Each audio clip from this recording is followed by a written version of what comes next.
दोस्तों, इन 8 चीजों की एक क्षण के भी लिए अनदेखी ना करें। प्रिय चरित्र की गजब कहानी।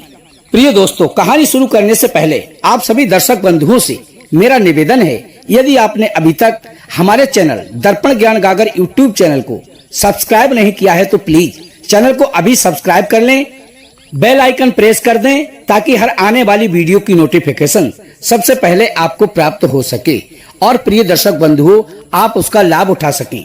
तो बने रहें बिना स्किप किए हमारी इस वीडियो के अंत तक। प्रिय दोस्तों, आज हम आपके लिए प्रिय चरित्र की बहुत ही सुंदर कहानी सुनाने जा रहे हैं। प्रिय दर्शकों, कहते हैं कि दुष्ट स्त्रियों के द्वारा अच्छी तरह रचाए गए दंभ का पार ब्रह्मा भी नहीं पा सकते, मनुष्य की तो बिसात ही क्या है। कहते हैं कि निरपस्य चित्तम कृपणस्य वित्तम मनोरथा दुर्जन मानवा नाम प्रिया चरित्र पुरुषस्य भाग्यम देवो न जानात कुतो मनुष्यम। अर्थात राजा का चित्त, कंजूस का धन, दुष्टों का मनोरथ, पुरुष का भाग्य और स्त्रियों के चरित्र को देवता तक भी नहीं समझ पाए, मनुष्य की तो औकात ही क्या है। तो आइए प्रिय दर्शक बंधुओं शुरू करते हैं आज की ये प्यारी सी कहानी, प्यारा सा वीडियो। किसी नगर में एक सुधाकर नाम का व्यक्ति रहता था। उसकी स्त्री का नाम चंचला था। वो सदैव ही दूसरे पुरुषों में आसक्त रहती थी। उसके इस तरह के व्यवहार से गांव में उसकी निंदा भी खूब होती थी। पर आपको बता दूं, दूषित चरित्र स्त्रियों व पुरुषों के लिए अपनी निंदा से भी कोई फर्क नहीं पड़ता। कहते भी हैं, चरित्रहीन स्त्री व पुरुष अपने कुल का विनाश भी देख सकते हैं, समाज की निंदा भी सह सकते हैं, बंधन में भी पड़ सकते हैं, और यदि उनको अपना पाप छुपाने के लिए किसी के प्राण भी लेने पड़ जाएं, तो वे उसके प्राण लेने में बिल्कुल भी पीछे नहीं हटते हैं। उसके पति सुधाकर ने जब अपनी स्त्री के चरित्र को लेकर गांव में चर्चा सुनी, तो उसने अपने मन में सोचा कि लोग मेरी स्त्री की बहुत बुराई करते हैं। इस बात की मुझे छुपकर परीक्षा करनी चाहिए कि वो वास्तव में ऐसी है या लोग झूठा बदनाम कर रहे हैं। क्योंकि कहते हैं, यदि अग्नि ठंडी हो जाए, चंद्रमा ऊष्ण हो जाए, सागर का जल मीठा हो जाए, तभी स्त्रियों में सतीत्व हो सकता है। खैर, मैं अपनी स्त्री की छिपकर परीक्षा तो अवश्य करूंगा, क्योंकि कहते भी हैं कि इन 8 चीजों की कभी भी अनदेखी नहीं करनी चाहिए। नंबर 1 स्त्री, नंबर 2 बालक, नंबर 3 रोग, नंबर 4 दास, नंबर 5 पशु, नंबर 6 धन, नंबर 7 विद्याभ्यास, नंबर 8 सज्जन पुरुषों की सेवा। संसार के प्रत्येक मनुष्य के लिए इन 8 कामों पर हर क्षण दृष्टि बनाए रखना चाहिए।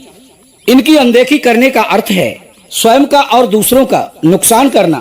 स्त्री की अनदेखी करने पर वो स्वतंत्र होकर भटक सकती है, दुष्ट पुरुषों के बहकावे में भी आ सकती है, या फिर वो किसी भी बड़ी मुसीबत में फंस सकती है।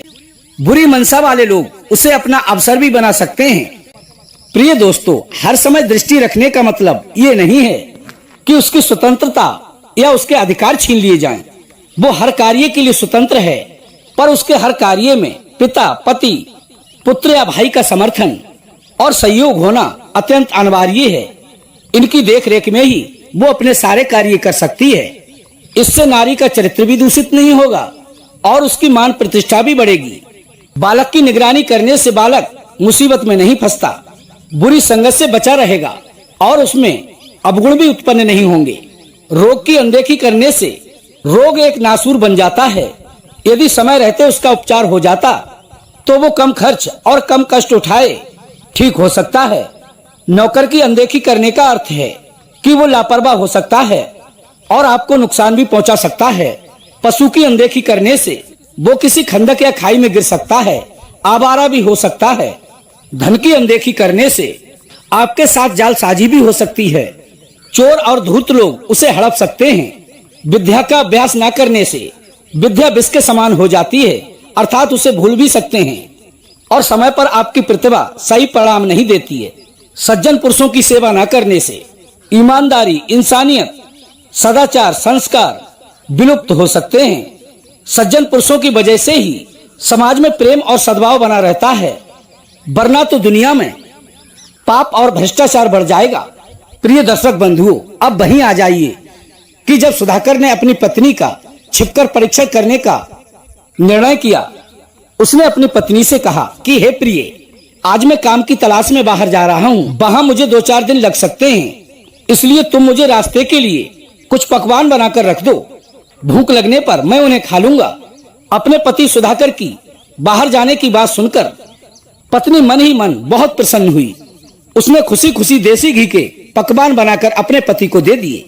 और प्रिय दोस्तों, किसी ने सच ही कहा है कि बादलों की घटा छाने पर, अंधेरा होने पर, पति के परदेश जाने पर और मोहल्ले में हलचल न होने पर उल्टा और बदचलन स्त्रियां खुश होती हैं। उधर सुधाकर के घर से जाते ही चंचला घर में श्रृंगार आदि करके सज धज कर बैठ गई। शाम होने पर वो अपने प्रेमी देवदास से कह आई कि आज मेरा दुरात्मा पति परदेश चला गया है। घर वालों के सो जाने पर आज तुम मेरे घर आ जाना। प्रिय दोस्तों, इधर वो सुधाकर पूरे दिन इधर उधर घूमता रहा और शाम होते ही वो चुपचाप अपनी पत्नी से स्वयं को बचाकर चुपचाप घर में आकर चारपाई के नीचे लेट गया। और जब रात होने पर चंचला का प्रेमी उसके घर आया तो वो भी आकर उसी खाट पर बैठ गया जिसके नीचे की सुधाकर छुपा हुआ था। उसे आया देख सुधाकर को गांव में हो रही निंदा पर पूर्ण विश्वास हो गया। अब तो उसे गुस्सा भी बहुत आ रहा था। वो अपने मन में सोचने लगा, यदि मैं इसे मारूं या इनके सो जाने पर इन दोनों को मार डालूं, पहले मैं इनकी बातें सुन लूं कि आखिर ये क्या बातें करेंगे। प्रिय दोस्तों, सुधाकर खाट के नीचे पड़ा था और उसका मित्र खाट पर बैठा था। थोड़ी देर के बाद जब उसकी पत्नी दरवाजा बंद करके अपने प्रेमी के पास आई तो किसी तरह से उसके पैर खाट के नीचे पड़े उसके पति से छू गए। वो इस बात को समझ गई कि मेरा पति मेरी परीक्षा के उद्देश्य से बाहर ना जाकर खाट के नीचे आकर पड़ा है। परदेश जाने की तो सिर्फ उसकी चाल थी। वो अपने मन में सोचने लगी, अब मैं उसे ऐसा त्रिया जाल दिखाऊंगी कि ये भी याद करेगा। प्रिय दर्शक बंधु, चंचला ये सब अपने मन में सोच ही रही थी कि इतने में उसके प्रेमी ने उसे छूना चाहा। उसी समय चंचला हाथ जोड़कर अपने प्रेमी से कहने लगी, खबरदार, जो तुमने मुझे छुआ तो मैं एक पतिव्रता और महासती स्त्री हूँ। मेरी मर्जी के बिना मुझे छूने वाला जलकर भस्म हो जाएगा। प्रिय दर्शक बंधुओं, उसके मुख से ये सब बातें सुनकर उसका प्रेमी भी बड़ी ही हैरत में पड़ गया।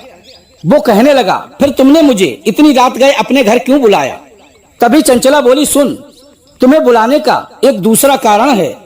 आज सवेरे मेरे पति के परदेश जाने के बाद मैं देवी के मंदिर में गई थी। जब मैंने देवी माता की विधिवत पूजा की तो देवी माँ ने आकाशवाणी करते हुए मुझसे कहा कि 1 महीने के अंदर तेरे पति की मृत्यु हो जाएगी। आकाशवाणी सुनकर मैं डर गई। मैंने देवी माता से विनती करते हुए कहा कि हे माँ, मैं तेरी रोजाना पूजा करती हूँ, इसलिए मुझे कोई ऐसा उपाय बताओ जिससे मेरे पति की उम्र 100 वर्ष हो जाए। मैंने कहा, यदि मेरे प्राण लेकर भी मेरे पति की उम्र बढ़ सकती है तो आप उनकी उम्र बढ़ा दो। तभी देवी ने मुझसे कहा, तेरे पति की अकाल मृत्यु होने से तभी बच सकती है जब तू किसी पर पुरुष को अपने घर में बुलाकर उससे आलिंगन करेगी। मैंने तुम्हें इसीलिए बुलाया है क्योंकि देववाणी कभी भी झूठी नहीं होती। अब तुम मुझसे आलिंगन कर सकते हो। प्रिय दर्शक बंधुओं, अपनी पत्नी के मुख से ऐसी बातें सुनने के बाद वो मूर्ख सुधाकर अपने मन ही मन प्रसन्न होने लगा और अपने मन में सोचने लगा कि मेरी स्त्री मुझे बहुत चाहती है। मेरे प्राण बचाने के लिए ही उसने ये सब किया है। नगर के लोग तो इतनी सती स्त्री के लिए यूं ही बदनाम करते हैं। अब तो खुशी के मारे उससे रहा नहीं गया।